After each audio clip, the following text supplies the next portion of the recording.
Вот Аблязов не является предателем. Я его молодого назначил министром энергетики, и он начинал работать. Понимаете? Да. И он там проворовался.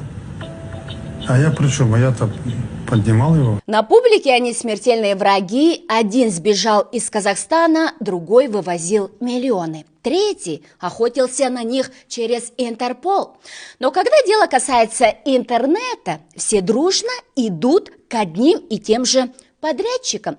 Бежавший из Казахстана банкир Мухтар Аблязов и бывший аким Алматы Виктор Храпунов манипулируют американским законом об авторском праве, чтобы зачистить из выдачи Гугла негативную информацию о себе.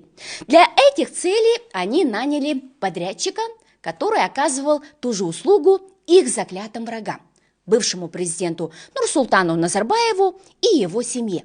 Вот это поворот.